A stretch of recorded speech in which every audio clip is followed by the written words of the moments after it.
नमस्कार श्रोताओं, कहानियों का कारवां में आप सबका स्वागत है। मैं बिंदु साधु आज आप लोगों के लिए जैनेन्द्र कुमार जी की एक कहानी पत्नी लेके आई हूँ। शहर के एक ओर एक तिरस्कृत मकान, दूसरा तल्ला। वहां चौके में एक स्त्री अंगीठी के सामने बैठी है। अंगीठी की आग राख हुई जा रही है। वह जाने क्या सोच रही है। उसकी अवस्था 20-22 के लगभग होगी। देर से कुछ दुबली है और सम्भ्रात कुल की मालूम होती है। एकाएक अंगीठी में राख होती हुई आग की और स्त्री का ध्यान गया। घुटनों पर हाथ देकर वह उठी, उठकर कुछ कोयले लाई। कोयले अंगीठी में डालकर फिर किनारे ऐसे ही बैठ गई, मानो याद करना चाहती है कि अब क्या करूं। घर में और कोई नहीं है और समय 12 से ऊपर हो गया है। दो प्राणी इस घर में रहते हैं, पति और पत्नी। पति सवेरे से गए हैं कि लौटे नहीं। पत्नी चौके पर बैठी है। वह, जिसका नाम सुनंदा है, सोचती है। नहीं, सोचती कहाँ है। अलस भाव से वह तो यहाँ बैठी ही है। सोचने को है ही क्या। कोयले न बुझ जाए। वह जाने कब आएंगे। 1 बज गया है। कुछ हो, आदमी को अपनी देह की फिक्र तो करनी चाहिए। और सुनंदा बैठी है, वह कुछ कर नहीं रही। जब वह आएंगे तब रोटी बना लेगी। वो जाने कहाँ कहाँ देर लगा देते हैं। और कब तक बैठूं, मुझसे नहीं बैठा जाता। कोयले भी लहक आए हैं और उसने झल्लाकर तवा अंगीठी पर रख दिया। नहीं, अब वह रोटी बना ही देगी। उसने जोर से खींचकर आटे की थाली सामने खींची और रोटी बेलने लगी। थोड़ी देर बाद उसने जीने पर पैरों की आहट सुनी। उसके मुख पर कुछ तल्लीनता आई।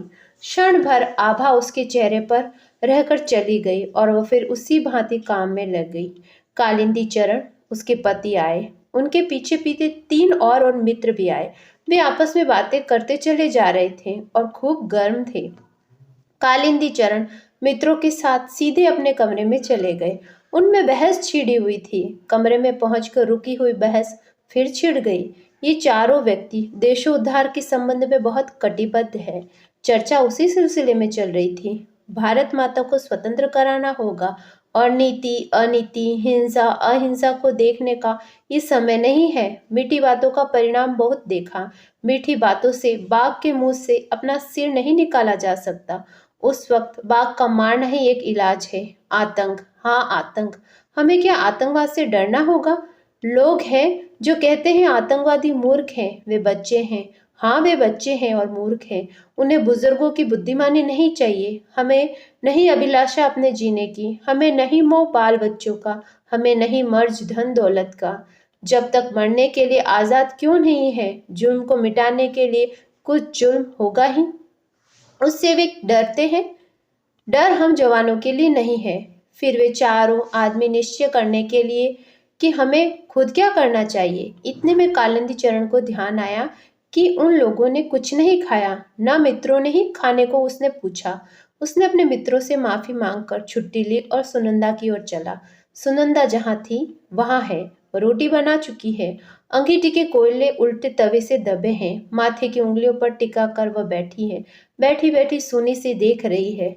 सुन रही है उसके पति कालिंदी चरण अपने मित्रों के साथ क्यों और क्या बात कर रहे हैं। उसे उसे जोश का कारण समझ में नहीं आता। उत्साह उसके लिए अपरिचित है। वो उसके लिए बहुत दूर की वस्तु है और मनोरम और हरियाली है। यह भारत माता की स्वतंत्रता को समझना चाहती है, पर उसको न भारत माता समझ में आती है न स्वतंत्रता समझ में आती है। उसे इन लोगों की इन जोर की बातचीत का मतलब भी समझ में नहीं आता। फिर भी उत्साह की उसमें बड़ी भूख है। जीवन की होश उसमें बुझती सी जा रही है, पर वह जीना चाहती है। उसने बहुत चाहा पति उससे भी कुछ देश की बात करे। उसमें बुद्धि तो जरा भी कम है। फिर धीरे धीरे क्या वह कभी उसे समझाने नहीं लगेगी। सोचती है, कम पढ़ी हूँ तो इसमें मेरा क्या कसूर है। अब तो पढ़ने को तैयार हूँ, लेकिन पत्नी के साथ पति का धीरज खो ही जाता है। खैर, उसने सोचा, उसका काम तो सेवा है। बस यह मानकर जैसे कुछ समझने की चाह ही छोड़ दी। वह अनायास भाव से पति के साथ रहती है और कभी उनकी राह के बीच में आने की नहीं सोचती। वह एक बात जान चुकी है कि उसके पति से अगर आराम छोड़ दिया, घर का मकान छोड़ दिया, जानबूझकर उखड़े उखड़े और मारे मारे जो फिरते हैं, इसमें वे कुछ भला ही सोचते होंगे। इस बात को पकड़कर वह आपत्ति शून्य भाव से पति के साथ विपदा पर विपदा उठा रही है। पति ने कहा भी है, तुम मेरे साथ क्यों दुख उठाती हो? पर वह सुनकर चुप रह गई, सोचती रह गई कि देखो ये कैसी बातें करते हैं। वह जानती है कि जिसे सरकार कहते हैं वह सरकार उनके इस काम से बहुत नाराज है। सरकार सरकार है, उसके मन में कोई स्पष्ट भाव नहीं है कि सरकार क्या होती है। पर यह जितने हाकिम लोग हैं वे बड़े जबरदस्त होते हैं और उनके पास बड़ी बड़ी ताकतें होती है। इतनी फौज, पुलिस के सिपाही, मजिस्ट्रेट, मुंशी, चपरासी, थानेदार, वायसराय, ये सब सरकार ही तो है। इन सब में से कैसे लड़ा जा सकता है? हाकिम से लड़ना ठीक बात नहीं है, पर यह उसी लड़ाई में तन मन बिसार बैठे हैं। खैर, लेकिन ये सब के सब इतने जोर से क्यों बोलते हैं? उसको यही बहुत बुरा लगता है। सीधे सादे कपड़ों में एक खुफिया पुलिस का आदमी हरदम उनके घर के बाहर रहता है। ये लोग इस बात को क्यों भूल जाते हैं? इतने जोर से क्यों बोलते हैं? बैठे बैठे ये इसी तरह की बातें सोच रही थी। देखो, अब 2 बजेंगे। उन्हें न जाने खाने की फिक्र है, न मेरी फिक्र है। मेरी तो खैर कुछ नहीं, पर अपने तन का ध्यान तो रखना चाहिए। ऐसी ही बेपरवाही से तो वो बच्चा चला गया। उसका मन कितना ही इधर उधर डोले, पर अकेली जब होती है तब भटक भटक कर वह मन अंत में उसी बच्चे के अभाव पर आ पहुंचता है। तब उसे बच्चे की वही वही बातें याद आती हैं।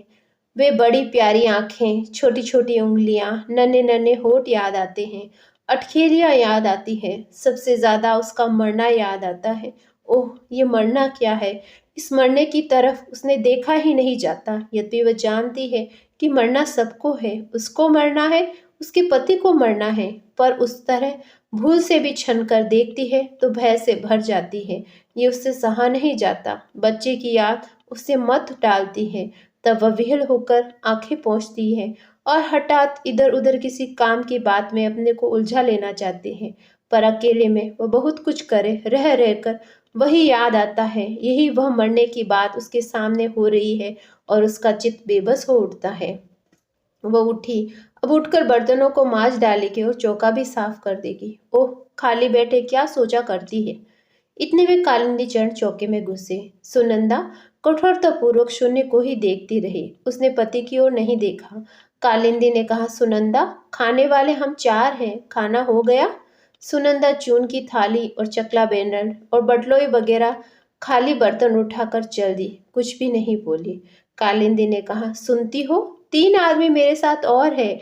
खाना बन सके तो कहो, नहीं तो इतने में ही काम चला लेंगे। सुनंदा कुछ भी नहीं बोली। उसके मन में बेहद गुस्सा उठने लगा। ये उससे क्षमा प्रार्थी से क्यों बात कर रहे हैं? हंसकर क्यों नहीं कहते कुछ और खाना बना दो, जैसे मैं गैर हूँ। अच्छी बात है, तो मैं भी गुलाम नहीं हूँ कि इनके कामों में लगी रहूं। मैं कुछ नहीं जानती खाना वाना। और वह चुप रही। कालिंदी ने जरा जोर से कहा, सुनंदा। सुनंदा के जी में ऐसा हुआ कि हाथ की बटलोई को खूब जोर से फेंक दे। किसी का गुस्सा सहने के लिए वह नहीं है। उसे तनिक भी सुध नहीं रही कि अभी बैठे बैठे इन्हीं अपने पति के बारे में कैसी प्रीति की और भलाई की बातें सोच रही थी। इस वक्त भीतर ही भीतर गुस्से से घुटकर रह गई। क्यों बोल नहीं सकती? सुनंदा नहीं बोली। तो अच्छी बात है, खाना कोई भी नहीं खाएगा। ये कहकर कालिंदी तेज में पैर पटकते हुए लौटकर चले गए। कालिंदी चरण अपने दल में उग्र नहीं समझे जाते, किसी कदर उदार समझे जाते हैं। सदस्य अधिकतर अविवाहित है। कालिंदी चरण विवाहित ही नहीं है, वह एक बच्चा खो चुके हैं। उनकी बात का दल में आदर है। कुछ लोग उनके धीमेपन पर रुष्ट भी हैं, पर दल में विवेक के प्रतिनिधि और उत्पात पर अंकुश का काम वही करते हैं। बहस इतनी बात पर थी कि कालिंदी का मत था कि हमें आतंक को छोड़कर आगे बढ़ना चाहिए। आतंक से विवेक कुंठित होता है।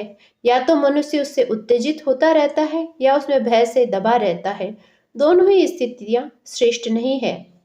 हमारा लक्ष्य बुद्धि को चारों ओर से जगाना है, उसे आतंकित करना नहीं है। सरकार व्यक्ति के और राष्ट्र के विकास से ऊपर बैठकर उसे दबाना चाहती है। हम इसी विकास के अवरोध को हटाना चाहते हैं, इसी को मुक्त करना चाहते हैं। आतंक से वह काम नहीं होगा। जो शक्ति के मन में उन्मत्त है, असली काम तो उसका मद उतारना, उसमें कर्तव्य भावना का प्रकाशन जगाने का है। हम स्वीकार करें कि मद उसकी टक्कर खाकर, चोट पाकर ही उतरेगा। ये चोट देने के लिए हमें अवश्य तैयार रहना चाहिए, पर यह नोचा नोची उपयुक्त नहीं है। इससे सत्ता का कुछ बिगड़ता तो नहीं है, उल्टे उसे अपने औचित्य पर संतोष हो आता है। पर जब सुनंदा के पास से लौट कर आया, तब देखा गया कि कालिंदी अपने पक्ष पर दृढ़ नहीं है। वह सहमत हो सकता है कि हाँ, आतंक जरूरी भी है। हाँ, उसने कहा, ये ठीक है कि हम लोग कुछ काम शुरू कर दें। इसके साथ ही कहा, आप लोगों को भूख नहीं लगी क्या? उनकी तबीयत खराब है, इससे यहाँ तो खाना बना नहीं। बताओ क्या किया जाए? अभी होटल चले? एक ने कहा कि कुछ बाजारी से यहाँ मंगवा लेना चाहिए। दूसरे की राय हुई कि होटल ही चलना चाहिए। इसी तरह की बातों में लगे थे कि सुनंदा ने एक बड़ी थाल में खाना परोसकर उनके बीच ला रखा। रखकर वो चुपचाप चली गई। फिर आकर पास ही 4 ग्लास पानी रख दिया और फिर उसी भांति चुपचाप चली गई। कालिंदी को जैसे किसी ने काट लिया। तीनों मित्र चुप रहे। उन्हें अनुभव हो गया था कि पति पत्नी के बीच स्थिति कुछ तनावपूर्ण है। अंत में एक ने कहा, कालिंदी, तुम तो कहते थे खाना नहीं है। कालिंदी ने झेप कर कहा, मेरा मतलब था काफी नहीं है। दूसरे ने कहा, बहुत काफी है, सब चल जाएगा। देखूं कुछ और हो, तो कहकर कालिंदी उठ गया। आकर सुनंदा से बोला, ये तुमसे किसने कहा कि खाना वहां ले जाओ? मैंने क्या कहा था? सुनंदा कुछ न बोली। चलो उठाकर लाओ थाली, हमें किसी को यहाँ नहीं खाना, हम होटल जाएंगे। सुनंदा नहीं बोली। कालिंदी भी कुछ देर गुम खड़े रहे। तरह तरह की बात उसके मन में और कुंठा में आती थी। उसे अपना अपमान मालूम हो रहा था और अपमान उसे असह्य था। उसने कहा, सुनती नहीं हो कि कोई क्या कह रहा है? क्यों? सुनंदा ने और दूसरी ओर मुंह फेर लिया। क्या मैं बकते रहने के लिए हूँ? सुनंदा भीतर ही भीतर घुट गई। मैं पूछता हूँ कि जब मैं कह गया था, तब खाना ले जाने की क्या जरूरत थी? सुनंदा ने मुड़कर अपने को दबाकर धीमे से कहा, खाओगे नहीं? एक तो बच गया है। कालिंदी निशस्त्र होने लगा। यह उसे बुरा मालूम हुआ। उसने मानो धमकी के साथ पूछा, खाना और है? सुनंदा ने धीमे से कहा, अचार लेते जाओ। खाना और नहीं है? अच्छा लाओ अचार। सुनंदा ने अचार ला दिया और लेकर कालिंदी भी चला गया। सुनंदा ने अपने लिए कुछ भी बचा कर नहीं रखा। उसे ये सूझा ही नहीं था कि उसे भी खाना है। अब कालिंदी के लौटने पर उसे जैसे मालूम हुआ कि उसने अपने लिए कुछ भी नहीं बचा कर रहा। वह अपने से रुष्ट हो गई। उसका मन कठोर हुआ, इसलिए नहीं क्योंकि उसने खाना नहीं बचाया। इस पर तो उसके स्वाभिमान का भाव जागता है। मन कठोर यूं हुआ कि वह इस तरह की बातें सोचती ही क्यों है। छी, यह भी सोचने की बात है, और इसमें कड़वाहट भी फैलती है। हठात जब उसके मन को लगता कि देखो, इन्होंने एक बार भी नहीं पूछा कि तुम क्या खाओगी, क्या मैं ये सह सकती थी? मैं तो खाऊं और उनके मित्र भूखे रहे, पर पूछ लेते तो क्या था? इस बात पर उसका मन टूट सा गया। मानो उसका जो तनिक सा मान था वह भी कुचल गया। पर वह रह रहकर अपने को स्वयं अपमानित कर लेती हुई कहती कि छी छी सुनंदा, तुझे ऐसी जरा सी बात का भी अब तक ख्याल होता है? तुझे तो खुश होना चाहिए कि उनके लिए एक रोज भूखे रहने का तुझे पुण्य मिला। मैं क्यों उन्हें नाराज करती हूँ? अब से नाराज न करूंगी, पर वह अपने तन की सुध तो नहीं रखते। ये ठीक नहीं है, मैं क्या करूं? और वह अपने बर्तन मांजने में लग गई। उसे सुनना पड़ा कि वे लोग फिर जोर जोर से बहस करने में लग गए। बीच बीच में हंसी के कह कहे भी उसमें सुनाई देते। ओह, सहसा उसे ख्याल आया, बर्तन तो पीछे ही मल सकती हूँ, लेकिन इन्हें कुछ जरूरत हुई तो? ये सोच झटपट हाथ धोकर वह कमरे के दरवाजे के बाहर की दीवार के पास लगकर खड़ी हो गई। एक मित्र ने कहा, अचार और है? अचार और मंगवाओ यार। कालिंदी ने अभ्यास जोर से पुकारा, अचार लाना भाई, अचार। मानो सुनंदा कहीं दूर हो, पर वह तो बाहर लगी खड़ी थी। उसने चुपचाप अचार लाकर रख दिया। जाने लगी तो कालिंदी ने तनिक स्नेह की वाणी में कहा, थोड़ा पानी भी लाना। और सुनंदा ने पानी ला दिया। देकर लौटी और फिर द्वार के लगकर खड़ी हो गई। जिससे कालिंदी कुछ मांगे तो वह जल्दी से ला दे। जैनेन्द्र कुमार जी की सुंदर कहानी के अंत में आप लोगों से विनम्र आग्रह, मेरे द्वारा किया गया कथा वाचन अगर आपको पसंद आता है तो कृपया मेरे चैनल को लाइक करें, शेयर करें, सब्सक्राइब करें। धन्यवाद।